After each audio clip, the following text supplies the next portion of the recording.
Imagine standing at the edge of a bustling city street. Cars rushing past, voices rising, the world spinning relentlessly around you.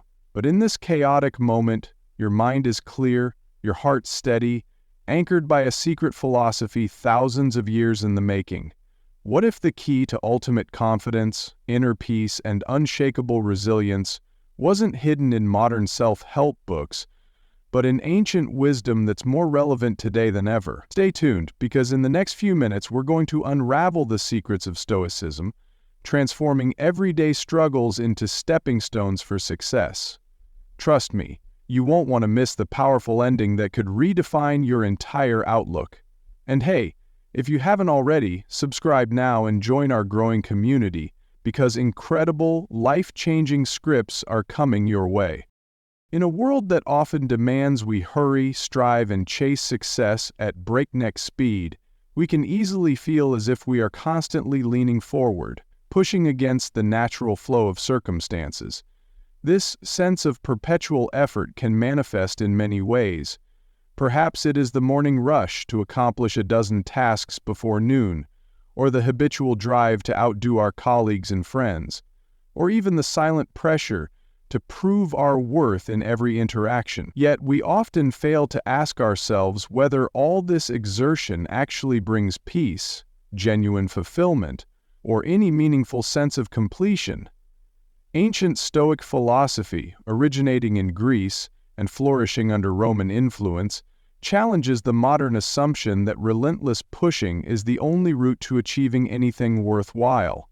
Instead, the Stoics propose a potent alternative, that there is significant power and wisdom in what we might call the art of allowing. This approach does not reject purposeful action, rather it reorients our relationship to effort, urging us to align our actions with the world's natural rhythms instead of fighting against them. To understand why the Stoics considered letting things happen a viable strategy for living, we must look at the philosophical roots of Stoicism itself. Founded by Zeno of Citium and further shaped by thinkers like Cleanthes, Chrysippus, Seneca, Marcus Aurelius, and Epictetus, Stoicism asserts that the universe follows a rational order and that human flourishing is attained by living in alignment with nature's rational structure. By cultivating virtues such as wisdom, courage, justice, and temperance, we come into harmony with the world. One critical insight Stoicism offers is the distinction between what we can and cannot control. Our emotions, judgments, decisions, and character lie within our power, while external events, job layoffs, random misfortunes, or even the tiniest everyday inconveniences, reside beyond our direct influence. Instead of pouring energy into controlling the uncontrollable, the Stoic focuses on managing their inner responses, thereby conserving emotional and mental strength for what truly matters. This is where the idea of effortless effort, or non-resistant action, becomes relevant. For the Stoic, effort should be wise, purposeful, and attuned to the reality of what is possible in each moment. If this principle sounds similar to certain Eastern philosophies, that is because it resonates, for instance, with the Taoist notion of wu wei, often translated as non-doing or effortless action. Like the Stoics, Taoists believe in flowing with the current rather than trying to bend reality to our will. They reason that the forceful approach to life leaves us exhausted and unfulfilled, whereas aligning ourselves with the natural current not only conserves energy but opens our eyes to the gifts of spontaneity, adaptability, and inner calm. This does not mean passively letting life roll over us. Rather, it involves listening intently to the circumstances, discerning what constructive action is possible, and following through wholeheartedly while maintaining a willingness to accept whatever outcome arises. Marcus Aurelius, the Roman emperor who famously kept a diary of philosophical reflections we now call meditations, exemplifies this idea. Struggling to manage an empire while dealing with family conflicts, military campaigns, and internal court intrigue, Aurelius wrote that true peace comes from focusing on what lies within our control, our judgments and behaviors, and finding serenity amidst chaos. By refusing to rail against fate, and instead allowing events to unfold while responding virtuously, we free ourselves from needless anxiety. This brand of letting things happen is not indifference, but clarity. It is the opposite of numb resignation. One draws upon deep reserves of courage and self-discipline to engage challenges without illusions, attachments, or crippling fear. Aurelius's approach, mirrored by many other Stoics, teaches us how to be flexible yet grounded, a balance we can carry into the most frenetic aspects of our modern experience. Despite the Stoics' advocacy for a more natural flow, modern culture often lauds the go-getter. Tales of CEOs working 100-hour weeks, entrepreneurs burning the midnight oil, and relentless individuals who sleep when they're dead surround us. While Stoicism acknowledges the value of diligence and persistence, it also highlights the fine line between healthy striving and destructive force. This is not to say the Stoics glorify laziness. On the contrary, they encourage applying genuine effort in the arenas of moral development, social contribution, and intellectual growth. However, the difference lies in recognizing the boundary between diligent work within our capacity and attempting to dominate the unpredictable tides of fortune. Our striving turns into force when we measure our self-worth by outcomes alone, or fixate on controlling every detail of life to ensure success or avoid failure. This hyper-control mindset fosters disappointment, anxiety, and burnout because it ignores a core reality. Many variables, societal shifts, other people's choices, natural events, are beyond our direct governance. One of the best ways to sense this difference between healthy effort and forceful pushing is to observe our emotional cues.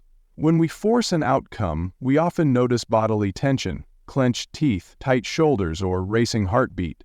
Our thoughts revolve around worst-case scenarios. If I don't get the raise, my life is over, or everything will be ruined if this proposal isn't approved. We become impatient, short-tempered, and lose sight of the bigger picture. Our sense of proportion disappears, and we begin to treat every obstacle, no matter how minor, as a catastrophic threat. Indeed, Epictetus warned against letting external events enslave our minds, reminding us that our freedom lies in handling challenges with composure and moral intention. By contrast, a Stoic approach to effort fosters what some might call flow. We work diligently, paying careful attention to the quality of our actions, but remain flexible regarding results. Even if the project fails, a Stoic sees an opportunity for growth, rather than an occasion for self-recrimination. Seneca, another prominent Stoic philosopher, addresses this in his letters, emphasizing that we should invest in the process, seek excellence, maintain integrity, and learn from adversity. Ironically, this attitude often leads to greater success because less energy is wasted on fear or frustration.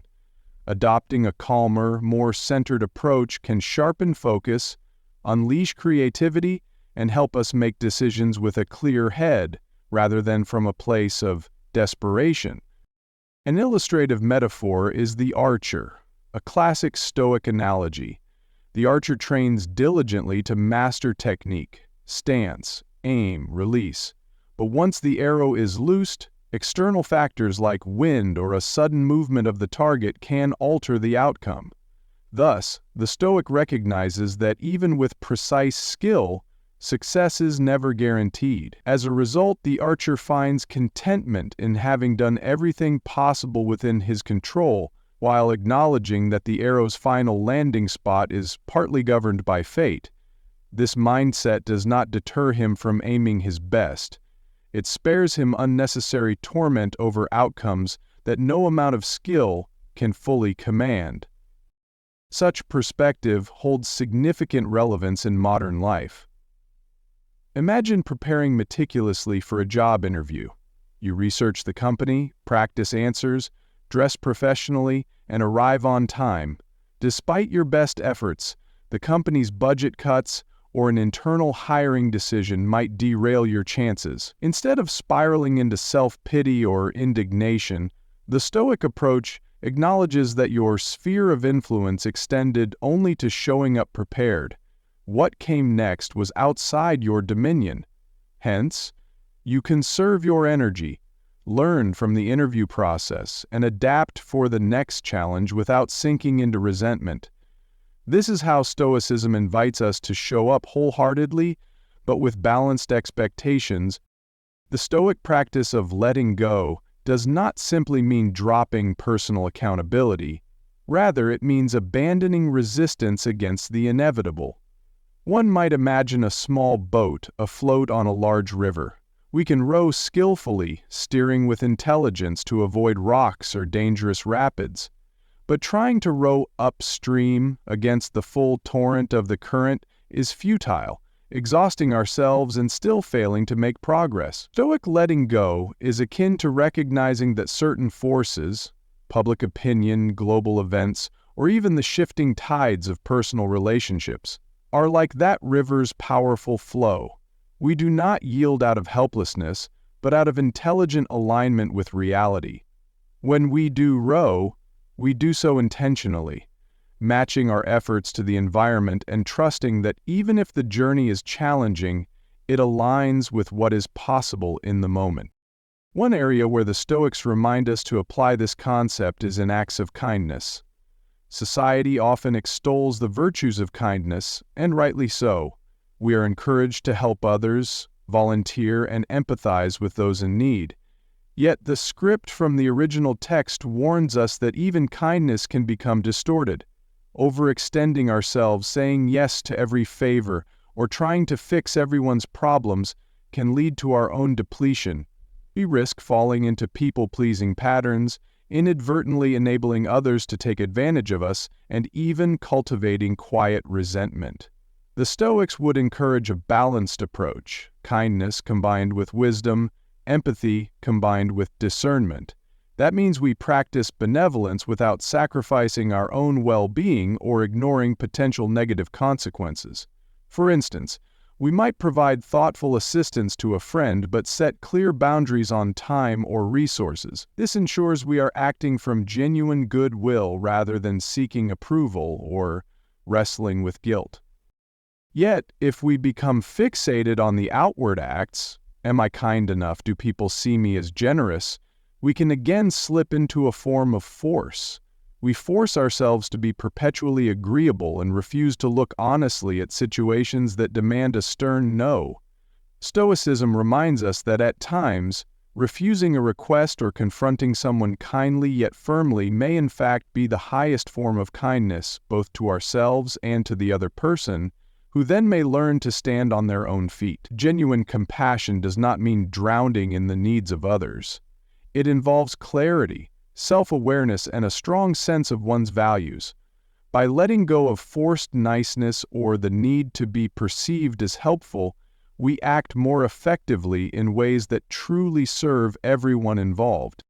Part of the reason Stoics view letting go as valuable is the belief that clinging too tightly, whether to outcomes, people, or possessions, creates suffering.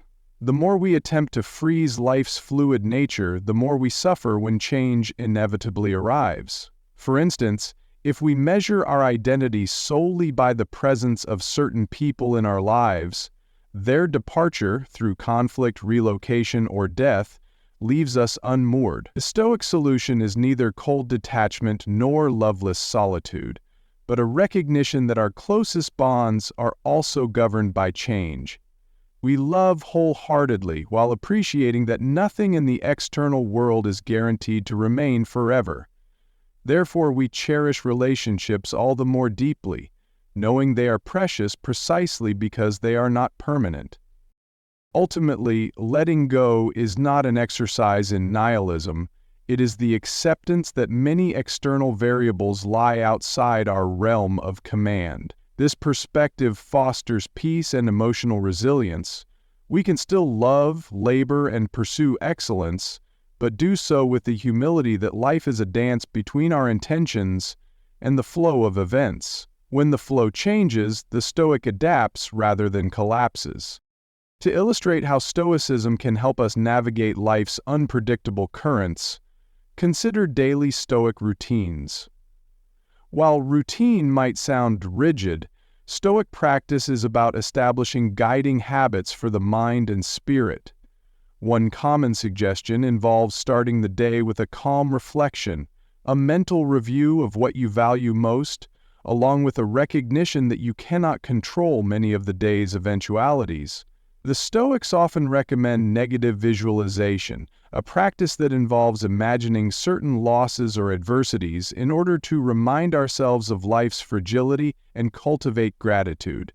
For instance, Marcus Aurelius advised reflecting each morning that you might lose loved ones, possessions, or even your life before day's end. Far from morbid, this reflection is designed to sharpen our appreciation of the present and fortify our courage in the face of potential setbacks. Beyond morning reflection, Stoic daily practice typically includes pausing throughout the day to recall one's core principles. Epictetus taught that we should periodically ask ourselves, is what I'm doing right now in alignment with wisdom, justice, courage, and self-control? Such micro-reflections ensure we do not drift unconsciously into unhealthy routines. By weaving small moments of philosophical reflection into the fabric of everyday life, we can catch ourselves when we start forcing or grasping for outcomes that lie beyond our influence. In the evening, Stoic thinkers like Seneca recommended a detailed self-examination. In a journal or through silent introspection, we review the day's events. Where did I exhibit virtue? Where did I allow fear, anger, or pettiness to overshadow reason? How can I respond differently next time? This practice fosters accountability and gentle self-improvement. Over time, it shapes the mind to respond more automatically in a Stoic manner, because each day builds upon the lessons of the last. Taken as a whole, these daily practices, morning reflection, periodic checks, evening review, help us internalize the Stoic perspective. Even if we have not entirely relinquished our anxieties or impulses, we gradually become more mindful of them and learn to engage with them constructively. These habits are not about perfection, but progression. In the Stoic view, so long as we see ourselves inching toward virtue, we are on the right path. Moreover, by letting things unfold naturally, we leave room for creativity and spontaneity. In a sense, we cultivate an inner stillness that remains unmoved even in the midst of external turbulence. As we proceed deeper into Stoic teachings, we discover that what begins as a seemingly counterintuitive concept, effortless effort, is actually grounded in psychological realism. We reduce mental friction by ceasing to battle inevitabilities. We focus on doing what we can do with integrity, letting the rest emerge in due course. Rather than being a defeatist attitude, it is profoundly empowering, as it enables us to channel our energies more effectively and remain calm under pressure. The greatest Stoics, from ancient times until today, have shown that letting things happen can unleash a quiet strength that not only withstands life's storms, but navigates them with grace and determination. Yet, there is more to Stoicism than relinquishing unnecessary struggle. Equally significant is the Stoic view of kindness, both to ourselves and others, and the potential pitfalls that come with it. In the original text, we observe discussions about how kindness, when distorted into over-pleasing or sacrificing one's well-being, can become counterproductive.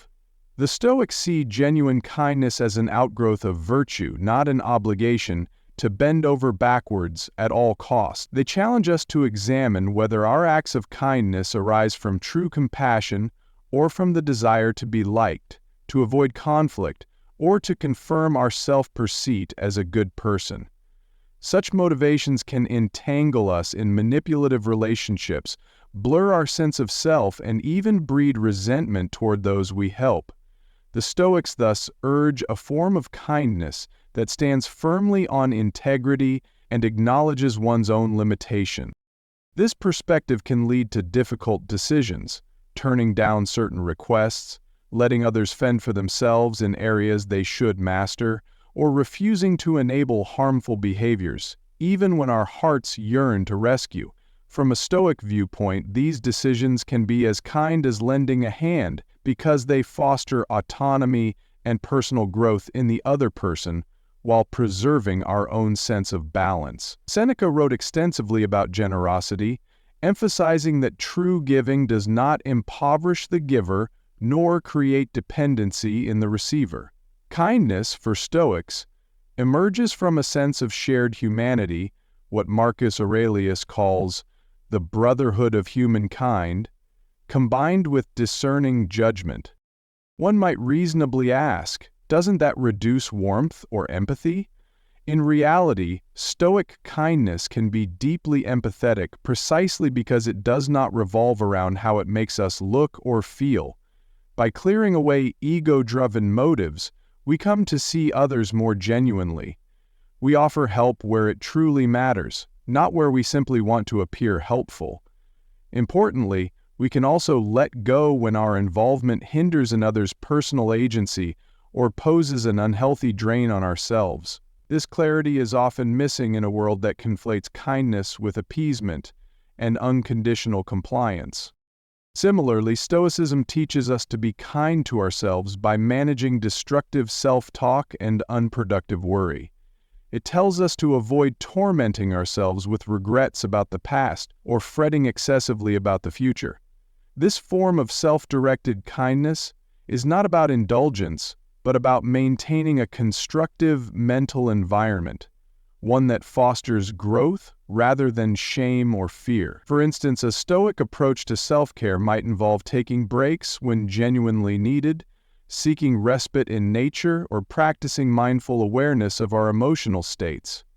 By preventing mental exhaustion and burnout, we become more capable of acting compassionately toward others.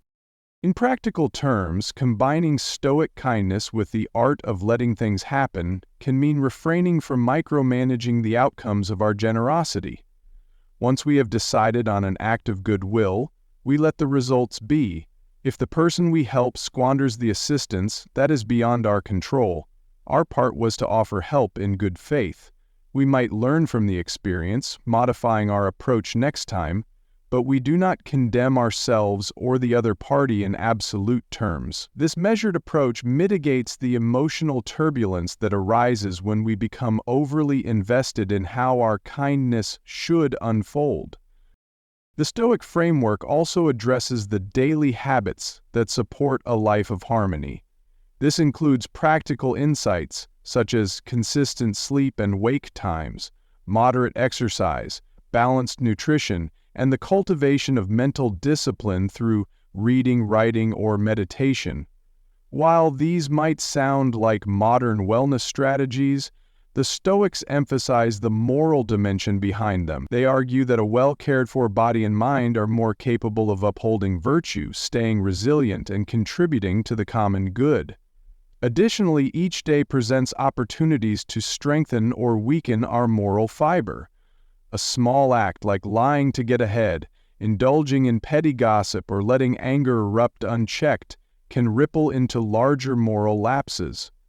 Conversely, small daily decisions that uphold honesty, temperance, and fairness reinforce our capacity for wisdom. Furthermore, Stoics encourage us to reflect on the impermanence of life, not to plunge into despair, but to awaken a zest for the moment and a prioritization of what truly counts. Life is finite, and no day is guaranteed. This realization can spur us to refine our relationships, focus on meaningful work, and savor simple joys without becoming enslaved to them. We might imagine the opposite scenario, a person who never acknowledges their mortality, living as if tomorrow is infinite. Such individuals often postpone living fully, saying, "I'll follow my passions someday," or "I'll make amends later." The Stoics see that later may never arrive, and even if it does, a habit of postponement can calcify into a life unlived. Another essential aspect of daily Stoic living is the practice of emotional regulation. Rather than trying to suppress emotions, Stoics train themselves to interpret them constructively. For instance, fear signals a perceived threat to something we value. By investigating that fear, asking whether the threat is real or imagined, and whether we can control its cause, we transform an unthinking reaction into thoughtful assessment. Anger might be recognized as a response to perceived injustice. The Stoic looks closely at that injustice to discern if it truly demands anger or if it calls for strategic action. In essence, by slowing down emotional impulses, we can respond more effectively and ethically. This self-awareness is part of letting things happen in a mindful way because we are not forcibly overriding our emotions nor letting them drag us blindly. Instead, we allow them to arise, observe them, and choose a response based on virtue and reason. In the swirl of modern life, be it office politics, social media controversies, or personal challenges, Stoicism's systematic approach can ground us in something more lasting and robust than fleeting trends or superficial solutions. It beckons us to become intimate with the workings of our own minds and the flux of external events, reminding us that genuine security is not found in stable circumstances, since those shift constantly, but in stable character. Embracing these daily habits of reflection, moderation, kindness with clarity, and conscious acceptance can make our journey less anxious and more aligned with what we deeply value. At this point, one might wonder how all these Stoic insights culminate in shaping an undefeated mind, a mind that remains steady no matter how tumultuous the external world becomes, is one that has accepted the Stoic premise that real control lies within us, specifically in our capacity for reason, moral choice, and emotional insight. This undefeated mind does not hinge on external achievements or the absence of adversity. Rather, it is measured by the equanimity with which a person meets obstacles. Seneca, one of the most articulate exponents of Stoicism, repeatedly wrote about focusing on what truly matters and not squandering energy on trifling pursuits or ephemeral concerns. For Seneca, cultivating an undefeated mind required a relentless awareness of mortality, a willingness to engage life's duties with courage, and a readiness to let go of what cannot be held. He advocated for daily reflection, reminding us that consistent self-scrutiny is the gateway to lasting self-improvement. For instance, if confronted with the fear of poverty, the Stoic might intentionally practice living with fewer comforts for a short period, drinking only water or wearing simple clothes, to prove that survival and even contentment are possible without luxuries. This exercise fosters resilience. By voluntarily experiencing a taste of what we dread, we familiarize ourselves with it and realize it is less terrifying than our imagination might suggest.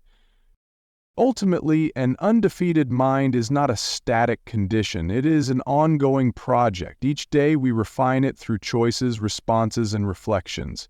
Each setback can be a stepping stone if we adopt the Stoic vantage. Here is a situation that challenges my virtue. How can I respond in a way that strengthens my character?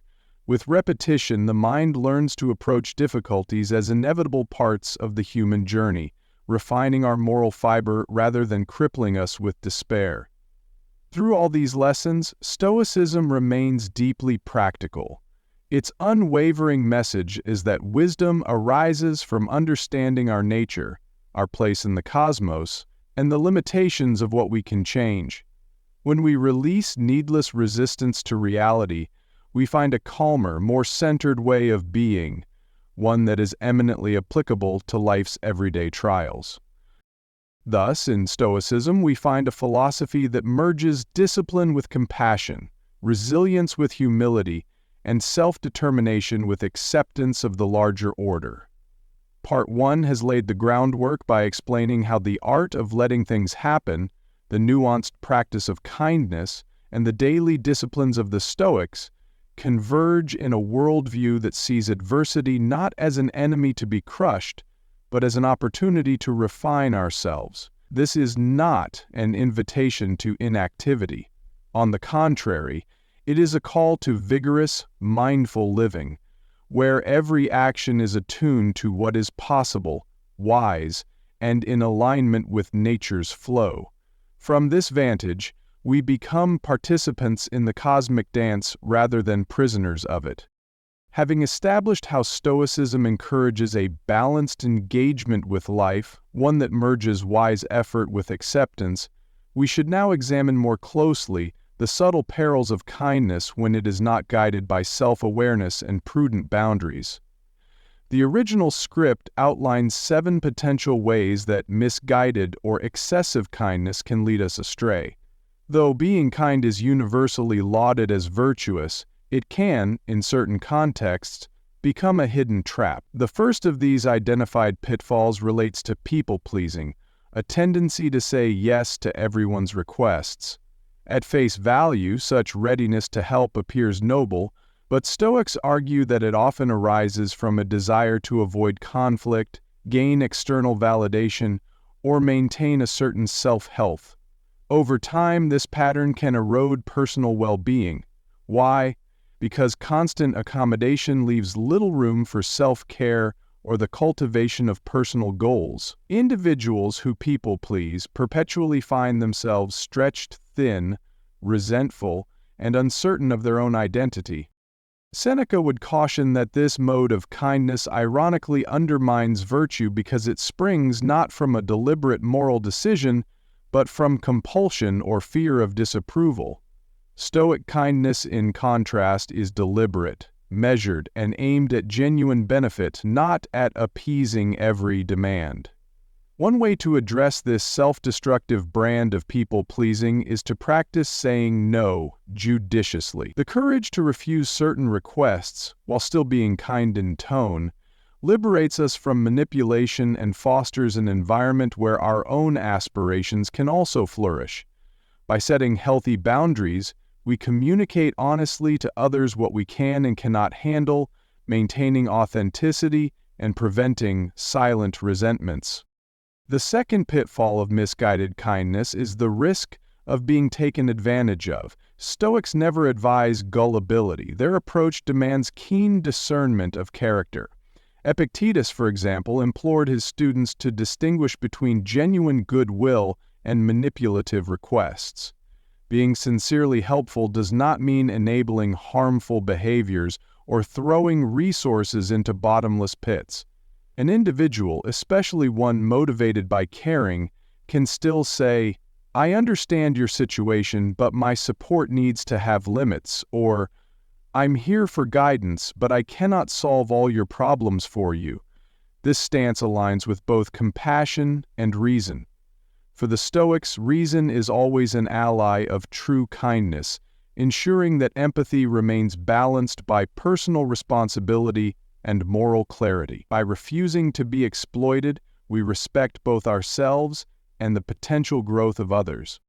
A third aspect is the suppression of genuine emotions in the name of endless pleasantness. People sometimes equate kindness with perpetual cheerfulness, or the suppression of any hint of personal struggle or anger. The Stoics, however, recommend honest engagement with our emotions. We can practice emotional self-control, not unleashing destructive anger at random, without denying the reality of emotional currents that run through us. If we suppress genuine sorrow, frustration, or need for personal space for too long, these emotions do not disappear, they merely fester, potentially erupting in unhealthy ways later. Stoics are not advocates of emotional numbness. They promote self-acknowledge and authentic expression tempered by virtue. After all, acknowledging an emotion is often the first step toward channeling it productively. Continuing our list of pitfalls from the original text, the fourth danger centers on overextending oneself. Driven by the urge to be kind and useful, A person may take on more tasks than they can realistically manage. The significance of daily Stoic discipline becomes especially relevant here. Stoic teachers like Marcus Aurelius emphasize the importance of focusing on what is essential and discarding extraneous obligations that clutter our time and mind. Overextending oneself leads to a sense of perpetual busyness, ironically reducing our ability to offer genuine, high-quality support. When every request garners a yes, the resultant stress can compromise mental and physical health, eventually leaving the well-intentioned person with little energy even for those tasks or people that truly matter. A fifth misstep is the avoidance of necessary conflict. Sometimes kindness is interpreted as unwavering agreement or the utter avoidance of disagreement. Yet Stoics uphold honesty and justice as core virtues. If a situation demands that we speak a difficult truth or confront wrongdoing, that too is part of Stoic kindness. Not doing so could allow harm to flourish under the guise of keeping the peace. Indeed, many relationships suffer not because of open conflict, but because of unspoken resentments and misunderstandings that kindness-obsessed individuals hesitate to address. Over time, this reluctance can erode trust and respect in interpersonal dynamics. By tackling conflict with empathy but also firmness, we practice a kindness that respects both the other person's dignity and our own. The sixth pitfall concerns diminishing one's self-worth. When kindness is rooted in the desire to secure external approval, we risk ignoring our own needs, talents, and boundaries.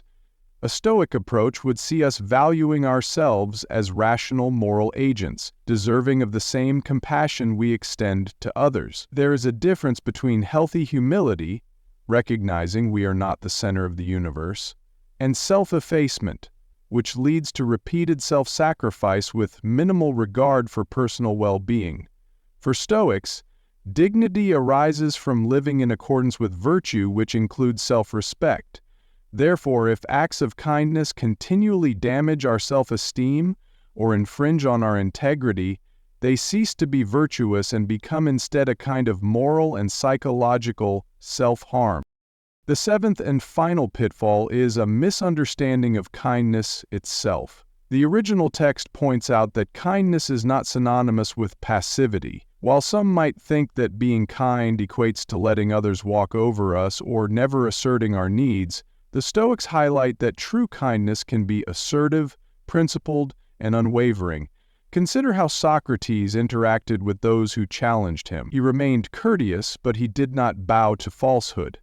He would question relentlessly, guiding opponents toward clarity. This exemplifies kindness in the form of intellectual honesty and moral steadiness. Kindness is not about relinquishing one's convictions or enabling destructive behavior. Rather, it is about treating all beings, including oneself, with fairness and respect while maintaining a foundation of reasoned virtue. Integrating these 7 insights, we see how easily kindness, untethered from Stoic clarity, can slip into patterns that harm ourselves and others. The common denominator in each pitfall is a lack of boundaries or self-awareness. People-pleasing, exploitation, emotional suppression, overextension, conflict avoidance, self-worth erosion, and passive misunderstanding all emerge when we do not ground our kindness in reason, virtue, and the recognition of what is truly helpful. The Stoic solution is neither cynicism nor the abandonment of compassion. It is recentering ourselves so that kindness emerges from a place of strength and alignment with reality. Now, let us pivot toward the broader framework of a Stoic daily routine, which offers a set of practicable steps for sustaining a mindful, peaceful existence. As touched upon in Part 1, many Stoics followed a pattern of morning reflection, midday recentering, and evening review. But let us delve deeper. The morning reflection is a powerful antidote to aimless wandering through the day. Instead of immediately diving into emails, social media, or tasks, Taking a few moments to contemplate what you intend to accomplish fosters a deliberate tone. This might include anticipating potential challenges. Perhaps your schedule is busy or a particular conversation looms that you dread. By consciously acknowledging it, you prepare mentally, practicing how to respond stoically with calm, clarity, and moral intention rather than react emotionally. During these early moments, negative visualization can be helpful. Picture, for instance, the possibility that you may lose a cherished possession. Instead of deepening your anxiety, this exercise can foster gratitude for what you currently enjoy and strengthen resolve to remain composed should loss occur. As Epictetus says, "Do not demand that events happen as you wish, but wish them to happen as they do happen, and your life will go well." Rehearsing adversity mentally is not about dwelling on worst-case scenarios to the point of paralysis, but lightly touching them so that fear loses its dominance over your mind. Midday recentering, though seemingly trivial, can refresh your internal stoic lens at the peak of daily hustle. You might step away from your desk, take a short walk, or simply breathe quietly for a few moments, asking, "Am I presently aligned with my values? Are my actions truly necessary, or am I succumbing to trivial pursuits or petty distractions?" Stoicism has always been about internal vigilance, monitoring our tendencies toward anger, envy, lethargy, or self-indulgence. By inserting small mental checkpoints, we reduce the likelihood that a single irritant or unexpected crisis will derail our composure. We remain prepared to greet adversity with equanimity. Come evening, an introspective review caps the day. This is the time to replay events with a discerning but compassionate eye, acknowledging any lapses in virtue. Where you might have been impatient, you can plan to practice more patience tomorrow. Where you offered genuine kindness, you might note how it felt and how the other person responded. By identifying what worked and what did not, you cultivate self-awareness and lay stepping stones for gradual improvement. Seneca recommended this practice of evening self-examination as a critical step toward moral clarity. Such reflection also eases tensions that might otherwise cause restless nights. Knowing you have faced yourself honestly and resolved to do better can bring a sense of closure and peace at day's end. Over time, these daily routines weave into a coherent lifestyle. You begin each morning with an intentional outlook, remain vigilant throughout the day, and retire at night with lessons gleaned. Rather than living in repetitive cycles of stress and distraction, you align yourself with the Stoic path of wisdom and clarity. These habits mitigate the chaotic ups and downs that spring from unexamined impulses and external provocations. Moreover, they anchor you to something deeper and more enduring than fleeting success or momentary comfort. This is where the Stoic path diverges significantly from mainstream self-help approaches that often fixate on positivity, manifestation, or productivity hacks. Stoicism calls us to ground ourselves in moral purpose and acceptance of life's impermanence. Such an orientation can produce a quieter but more profound form of contentment, a sense that we are, day by day, living in harmony with the rational order of the cosmos and in alignment with our highest moral calling. The question naturally arises, if Stoicism is so effective in providing peace of mind, why do so many people struggle with implementing it?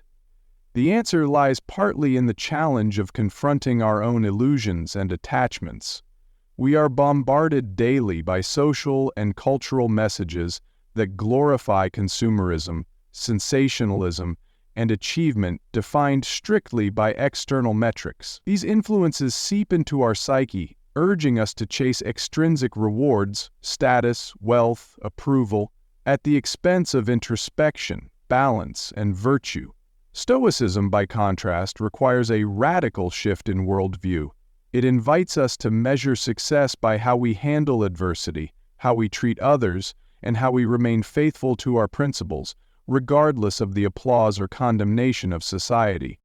Such a shift can be unsettling. It forces us to let go of certain cherished beliefs about what makes us valuable. For instance, if we have tied our self-worth to a high-paid job or a prestigious social circle, Stoicism might feel threatening because it questions the permanence and essential goodness of these external trappings. Yet, ironically, by loosening the grip on these illusions, we gain a more robust sense of self-worth, one that cannot be easily toppled by a job loss or a social snub. Embracing Stoicism means acknowledging that while wealth and comfort can be pleasant, they are not ultimate goods. Virtue, reason, and alignment with nature are the unwavering constants. Another area of difficulty lies in the ongoing practice of emotional resilience. Modern life is riddled with triggers, notifications, sensational headlines, social media arguments, and so forth. Each day seems to bring new reasons to react hastily or to coil into defensive anger or anxiety.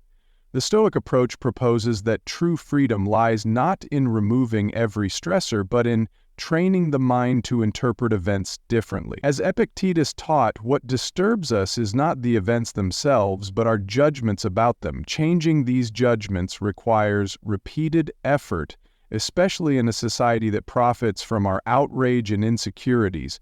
By cultivating Stoic mindfulness, we begin to see how easily manipulated we are by trivialities, and this awareness spurs us to recalibrate our responses. A further challenge is reconciling Stoicism's emphasis on self-mastery with social engagement. Some mistakenly interpret Stoicism as purely inward-phobic, ignoring societal or communal responsibilities. Yet historical Stoics, including Marcus Aurelius, who governed an empire, or Cato, who engaged fiercely in the politics of his time, demonstrate that Stoicism does not prescribe withdrawal from the world. Instead, it calls for participation guided by virtue, not swayed by the vanity of power or possessions. A Stoic can be a leader, parent, activist, or friend, as long as they remember that genuine influence comes from moral authority, not force or fear.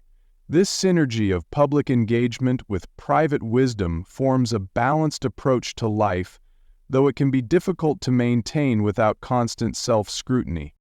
Ultimately, these difficulties reveal that Stoicism is not an overnight fix, but a lifelong cultivation. Just as an athlete trains consistently to build endurance and skill, a Stoic commits to daily exercises, mental, emotional, and ethical, to reinforce Stoic virtues.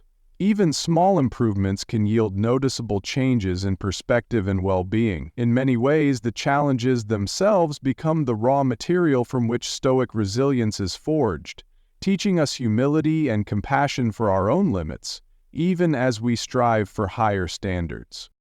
Closely linked to these Stoic principles is the ongoing conversation about cultivating an undefeated mind, one that endures crises not by shutting down emotions but by understanding them and harnessing their energy toward constructive ends. In the letters of Seneca, we see repeatedly how adversity can become a teacher if we let it. Seneca, who endured exile, political betrayals, and personal losses, nonetheless wrote with grace and humor about accepting life's unpredictable nature. He emphasized that genuine calamities often exist more in our imagination than in reality. This is partly why Stoics recommend separating facts from interpretations. Fact: I lost my job. Interpretation: my life is ruined, I'll never recover, people will think I'm a failure. The Stoic practice is to question whether the latter statements are objective truths or simply catastrophic thinking. Through reasoned self-inquiry, we can transform destructive narratives into open questions. What new path might this job loss reveal? Or, in what ways can I reduce unnecessary expenses and refocus my time on purposeful endeavors? A major theme in Stoicism is the dread of death. While modern culture generally avoids contemplating mortality, Stoics place it at the heart of philosophical inquiry. They see in the acceptance of death the liberation from many lesser fears. Marcus Aurelius wrote extensively about how remembering one's mortality should evoke gratitude and vigilance, not nihilism. By constantly reminding ourselves that we are mortal, we become less attached to petty grievances or fleeting pleasures. This vantage can actually intensify our love for life, since each moment, each relationship, each achievement is viewed as both precious and temporary.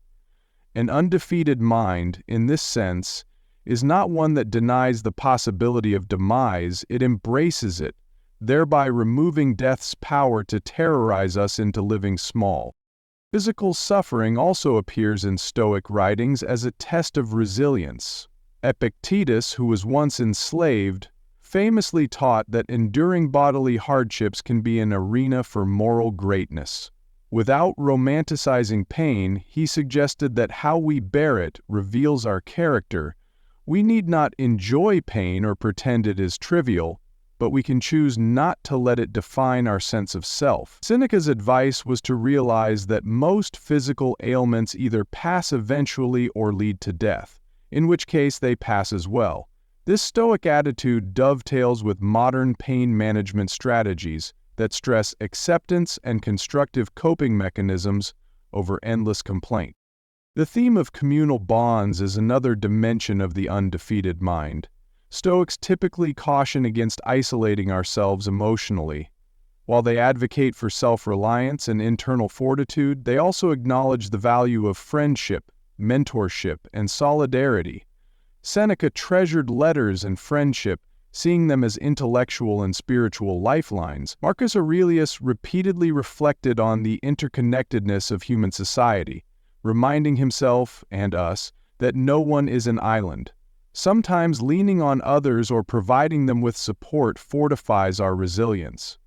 Hence, an undefeated mind does not necessarily mean a solitary mind. It means a mind that knows how to stand firm, but also recognizes the mutual support found in shared humanity.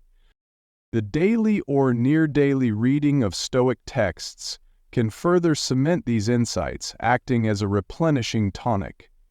In the same way many read religious scriptures for moral and spiritual nourishment, Stoic writings can serve as steady guides in turbulent times. Seneca's letters, Marcus Aurelius's meditations, and Epictetus's discourses remain remarkably relevant because they speak to fundamental human anxieties: fear of loss, fear of social judgment, the confusion wrought by intense emotions, and the existential dread surrounding meaning and mortality. By consulting these works, we remember that our struggles are not unique to modernity.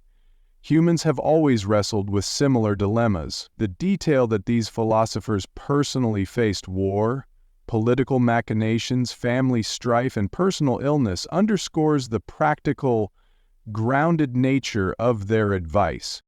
Another crucial Stoic exercise is journaling, as recommended by the original script. Writing down our reflections, achievements, and setbacks transforms intangible ruminations into tangible words. This process often clarifies confused feelings, bringing unconscious worries to the surface where they can be addressed.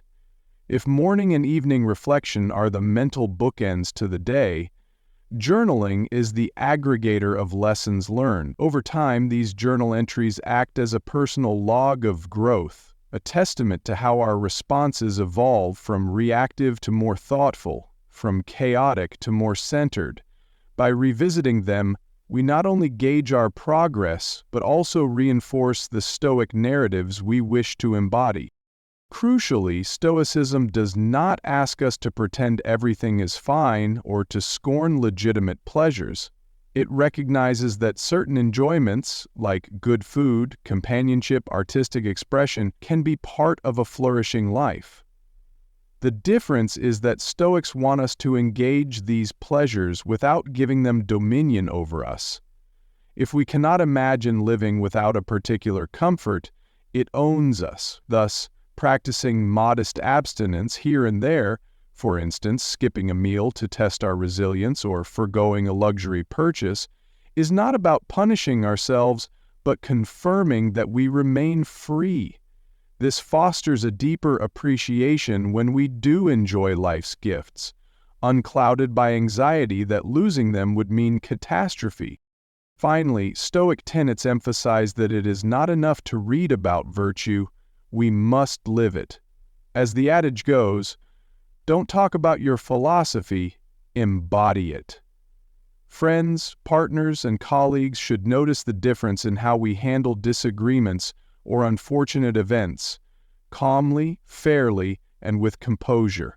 Our actions, not our pronouncements, reveal the depth of our Stoic practice. Over time, these small daily victories, choosing patience over anger, courage over fear, generosity over selfishness, form the bedrock of an undefeated mind. We become less swayed by external chaos and more in tune with the unwavering principles guiding us from within. Thus, the Stoic path to living well involves both internal mastery and mindful engagement with the world. On one hand, we are called to reflect, to read, to practice mental exercises that foster courage, acceptance, and moral clarity. On the other, we are implored to avoid the pitfalls of unbalanced kindness by reorienting our generosity and care away from external approval and toward authentic moral choice. We become more effective helpers and kinder companions, not because we chase others' validation, but because we align with reason and compassion. In sum, the Stoic framework is both deeply personal and inherently relational. Personal in that it demands honest introspection and relentless self-improvement. Relational in that true Stoics see themselves as part of a universal community. Marcus Aurelius famously reminded himself to work for the common good, describing humans as parts of a single organism. This communal ethic resonates today, urging us to show kindness that uplifts without diminishing our personal integrity. Properly rooted kindness, bolstered by Stoic insights, helps us navigate the complexities of love, duty, and shared existence. The Stoic approach to letting things happen merges seamlessly with this nuanced kindness. We do not control others' reactions to our help. We cannot quell every conflict or solve everyone's dilemmas. Yet we can provide genuine support where it is needed, and then step back, acknowledging the boundary of our control. Such an attitude wards off bitterness and fosters resilience. It also safeguards us from moral fatigue, helping the world without losing ourselves to cynicism or martyrdom. With Stoicism, kindness becomes an enduring, self-renewing force rather than a drain.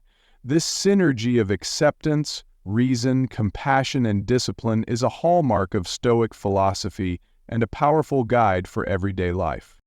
In this final section, we bring together the threads, woven through discussions of letting go, balanced kindness, daily routines, and the cultivation of an undefeated mind, culminating in an exploration of selected letters by Seneca, letters that cast a bright light on Stoicism's core lessons.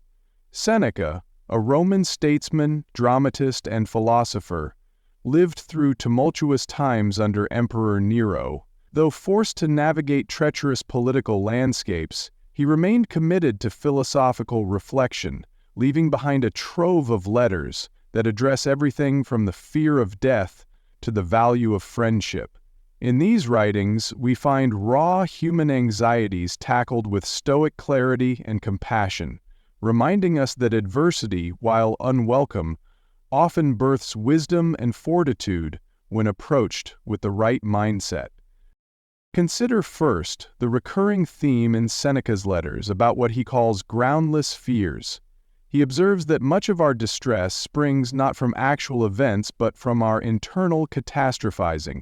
We imagine the worst possible scenarios, financial ruin, public humiliation, or irreparable social conflicts, and let these fantasies paralyze us.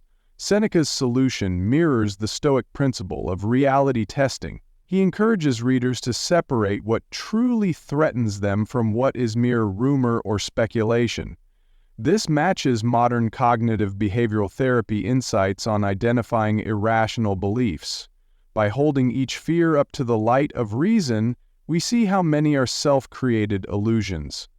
The remedy lies in focusing on genuine problems that need solutions and letting go of those fears with no substantial basis. A second major topic in Seneca's letters is the fear of death. While this fear is perhaps as old as humanity itself, Seneca regards it as a potent teacher. In one letter, he takes pains to show how the dread of dying often leads people to waste the very life they want to preserve. They postpone meaningful actions, cling to destructive habits, or sink into chronic anxiety. Seneca's counsel is to accept mortality as an integral aspect of existence. Rather than diminish our enjoyment of living, this acceptance, he argues, can liberate us to live fully, unburdened by the illusions that we have infinite time. Indeed, the Stoic technique of negative visualization, briefly imagining the end, often reawakens our gratitude for the day at hand. Seneca also expounds on the theme of adversity and how it can forge character provided we approach it with the right spirit. Suffering, whether through illness, loss, or betrayal, tests our resilience and invites self-inquiry. Stoicism does not glamorize suffering. Seneca readily acknowledges the pain and distress it brings, but it does declare that our inner response is a choice. By focusing on how adversity can strengthen virtues like patience, courage, and empathy, we find meaning even when external circumstances appear cruel or unfair. This resonates strongly with the earlier portions of our discussion, where kindness becomes more than a perfunctory habit. It becomes an intentional moral stance sustained by inner fortitude. When we view challenges as a chance to practice virtue, life's hardships transform from mere punishments into crucibles of growth. More than once, Seneca addresses the challenges that arise when we attach too much value to fleeting pleasures or external accolades. In his letter on the supreme good, he discusses how confusing material goods with genuine well-being leads to endless discontent. As we have seen in the pitfalls of unbalanced kindness, chasing external validation or wealth can hollow out our moral center. Seneca warns that no physical comfort is truly secure. Riches vanish, reputations falter, friendships fade if based solely on convenience. The only stable good is virtue itself, because it rests within our power to cultivate. For him, the wise person aims to align daily choices with honorable conduct rather than ephemeral gains. This viewpoint challenges modern consumerism, which often equates possessions with happiness. Stoic virtue ethics suggest that a simpler life, guided by moral priorities, often yields greater contentment than an extravagantly funded but ethically neglected life. A crucial Stoic insight that Seneca articulates is the necessity of continuous practice.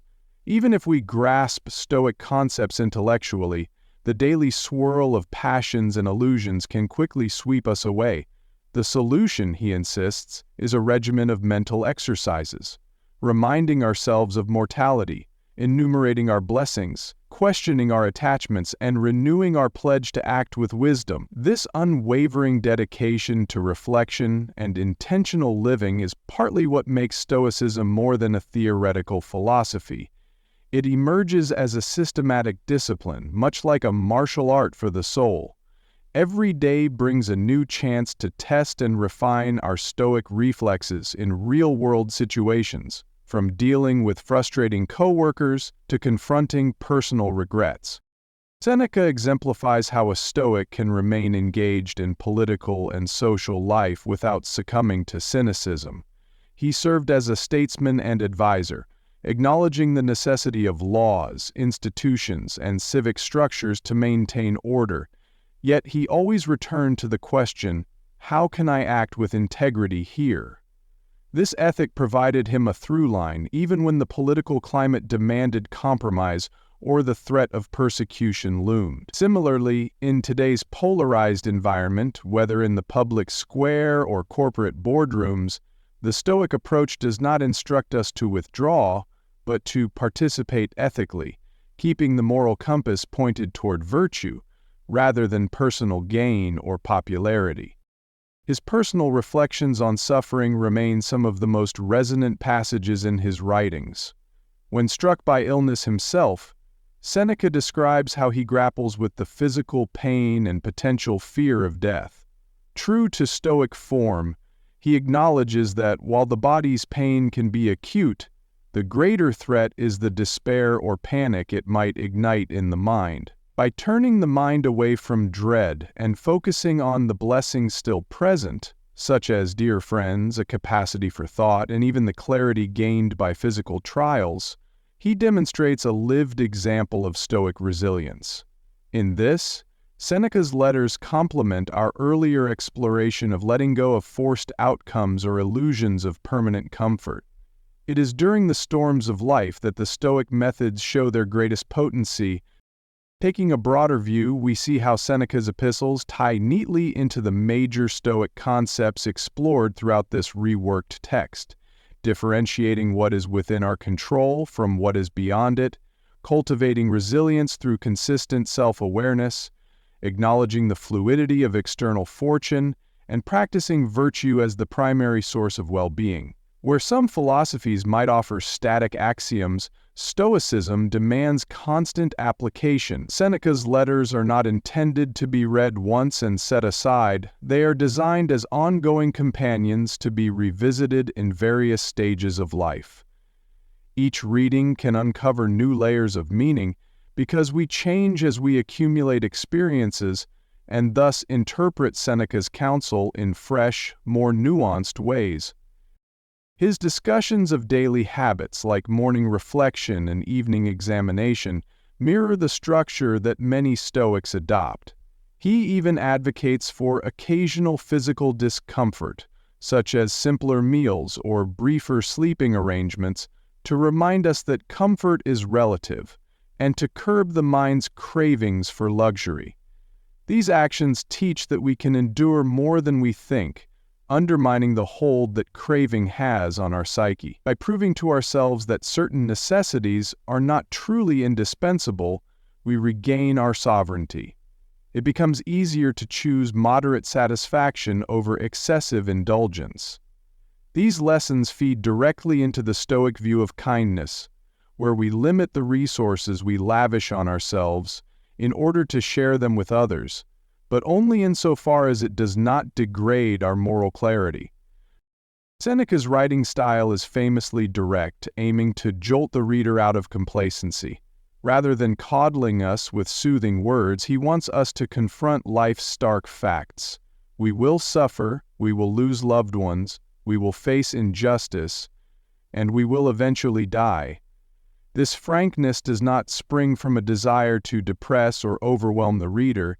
It is intended to equip us with an unshakable readiness. If you live in accordance with nature, he suggests, you will never be poor. If you live according to opinion, you will never be rich.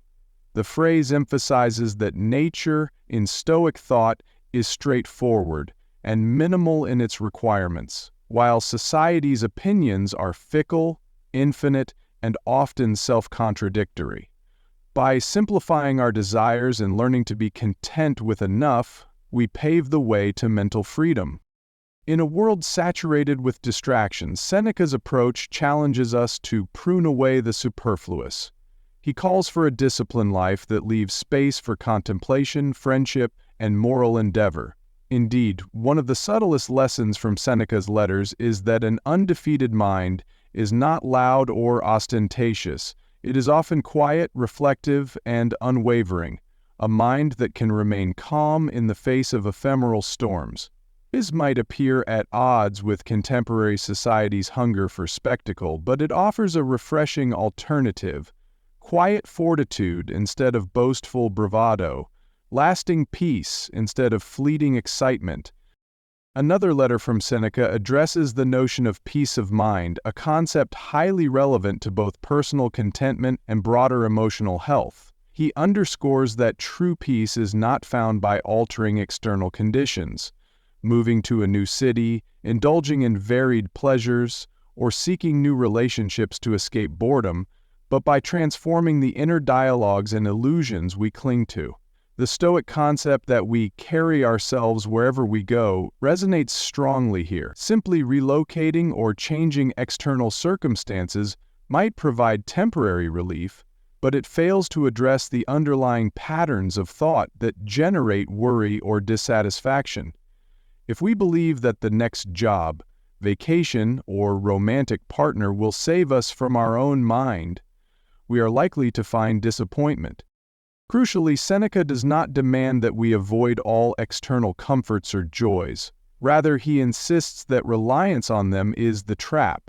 When we treat ephemeral goods as though they are essential to our identity or happiness, we set ourselves up for crises when they inevitably alter or vanish.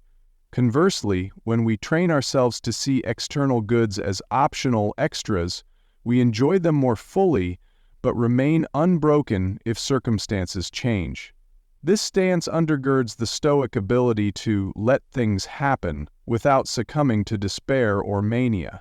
In a sense, the entire Stoic worldview converges in that ideal, to move through life with a spirit of readiness and gratitude, unshaken by the vicissitudes of fortune.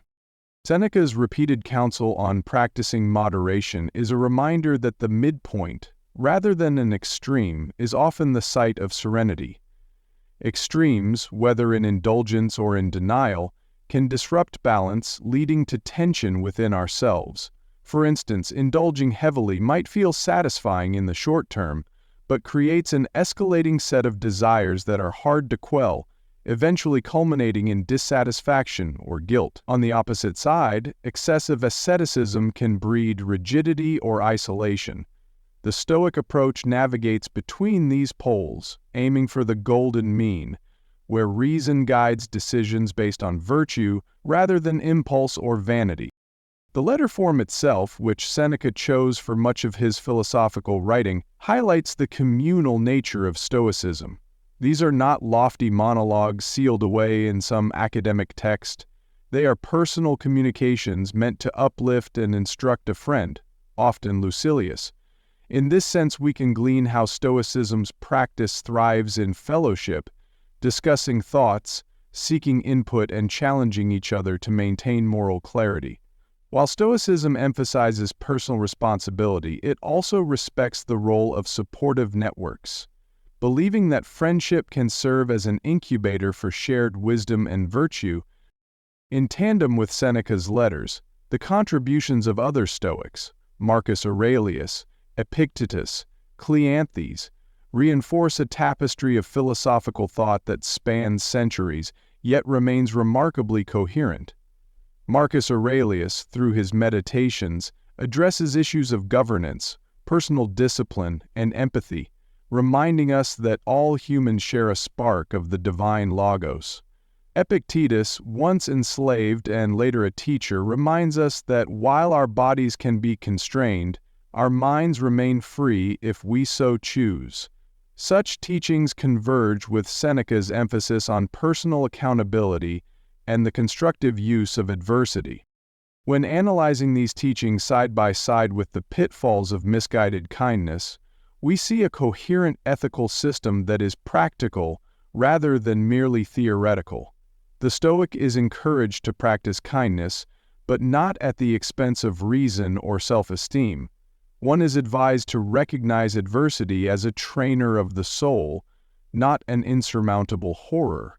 The recommended daily routines keep us vigilant, ensuring that lofty ideals do not fade into neglect under the pressures of life. Even the philosophical reflection on mortality aims not to diminish our days with gloom, but to intensify our appreciation and moral urgency.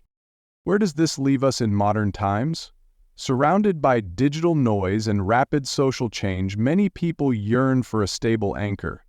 Stoicism, with its emphasis on universal truths, like the fleeting nature of earthly possessions and the unchanging value of virtue, offers that anchor. It reminds us that while technology and social structures evolve, the human condition remains bound by certain constants. We face uncertainty, we have the capacity for rational thought, and we long for genuine meaning. By turning to the Stoics, we tap into an ancient conversation that, far from outmoded, speaks directly to our quest for authenticity. Moreover, the Stoics' recognition of cosmic order resonates with those who see themselves as part of a broader natural system rather than isolated beings. In the face of environmental concerns, this perspective fosters humility and conservation, urging us to live in a balanced way with nature, as it is part of our rational and moral duty. This alignment with nature is not mere scenic appreciation. It is an ethical posture that acknowledges human existence as a thread in the cosmic tapestry. To foster a more concrete grasp of Seneca's approach, one might attempt a modest reading plan, taking one letter per day and reflecting on its core message. While some letters address historical specifics, the underlying human issues, fear, pride, anger, jealousy, remain as pressing now as in ancient Rome. Let us not forget that Seneca wrote in a time of political volatility and personal risk, rendering his counsel deeply tested in life's crucible. If a statesman threatened by despots could find solace in Stoic wisdom, we can certainly harness it in our everyday challenges.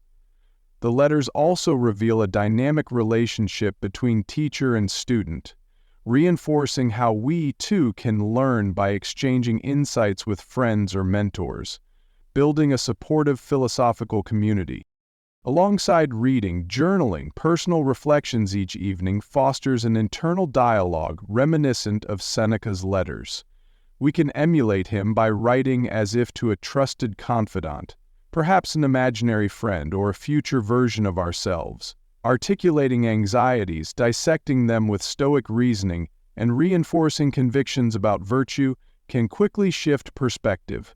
We see how often our pains come from illusions or misguided assumptions. As the days become weeks and the weeks months, patterns emerge.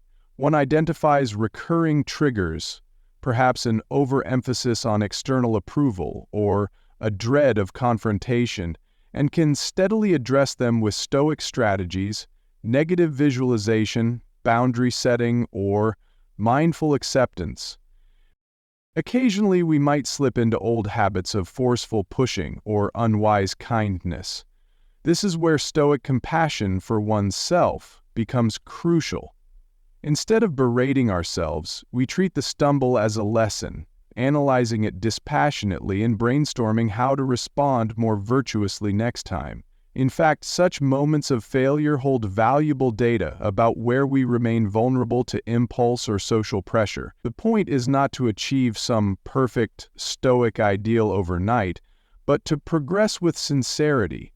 By maintaining Stoic teachings as a consistent reference point, we see these episodes less as personal tragedies and more as invitations for deeper self-acknowledge and fortitude. The practice of empathy is equally central to Seneca's viewpoint. Despite his emphasis on self-reliance, he underscores our interconnectedness.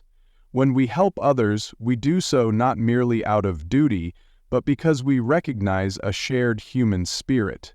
This perspective resonates with the Stoic notion of living according to nature, which includes rational social cooperation. Acts of kindness and mutual support become an expression of who we are as rational and social beings, rather than tasks to be checked off or burdens to be endured. By maintaining reasoned boundaries, we ensure these acts remain healthy, neither draining us nor enabling others in detrimental ways. As we conclude this extensive exploration, it is clear that Stoicism offers a comprehensive framework for living well, integrating insights from ancient texts with modern realities. Part 1 emphasized how letting things happen can be a form of wisdom, reducing friction when we accept what lies outside our control. Part 2 drilled into the 7 potential pitfalls of kindness when it lacks Stoic clarity, presenting ways in which an unbalanced approach can harm us and hamper genuine compassion. Finally, Part 3 examined the undefeated mind through the lens of Seneca's letters, revealing how the Stoic perspective manages pain, fear, and social entanglements by seeking virtue as the highest good. From the vantage point of these concluding pages, Stoicism does not appear as a cold or detached system. Rather, it resonates as a practical philosophy that dignifies human choice, fosters emotional balance, and nurtures ethical relationships. Its core premise is deceptively simple: focus on what you can control, relinquish what you cannot, and cultivate virtue as your guiding North Star. Yet the implications are profound, influencing everything from day-to-day habits, like how we handle morning anxieties or evening regrets, to grand life decisions about career, family, and personal legacy. At the heart of Stoicism is the promise of internal freedom. Even under oppression or misfortune, a Stoic can maintain self-possession by choosing how to interpret and respond. This internal liberty does not diminish our concern for justice or moral action. Instead, it empowers us to take stands where needed, unencumbered by the fear of losing external comfort. In this sense, the Stoic approach to kindness, tempered by wisdom, guided by reflection, becomes a powerful force for good in the world, uniting moral courage with genuine empathy. Taken as a whole, these lessons serve as a beacon for anyone seeking resilience in a rapidly changing landscape. When we apply Stoic insights consistently, we realize that the storms we fear, internal conflicts, external pressures, unforeseen tragedies, cannot break us so long as we remain steadfast in our commitment to reasoned virtue. Each trial becomes an opportunity to refine our character, deepening our capacity for meaningful contribution and self-understanding. In the final analysis, Stoicism's age-old counsel rings with timeless clarity: living in harmony with nature, with ourselves, and with our fellow beings offers a path not just to endure life, but to flourish within it. As the credits roll on this journey, picture yourself walking away stronger, clearer, and more empowered than ever. You've learned not just to weather life's storms, but to master them, to become unshakable, unstoppable. From overcoming setbacks to setting healthy boundaries, Stoicism has handed you the script to your own epic story. But now I turn the camera toward you. What was your breakthrough moment? How will you use this wisdom to rewrite your next chapter? Drop your thoughts in the comments below. Your voice matters, and your stories inspire others. And before you leave, hit subscribe to become part of this incredible journey, because your next life-changing revelation might just be one click away. Thanks for watching, and keep living your movie-weathy life.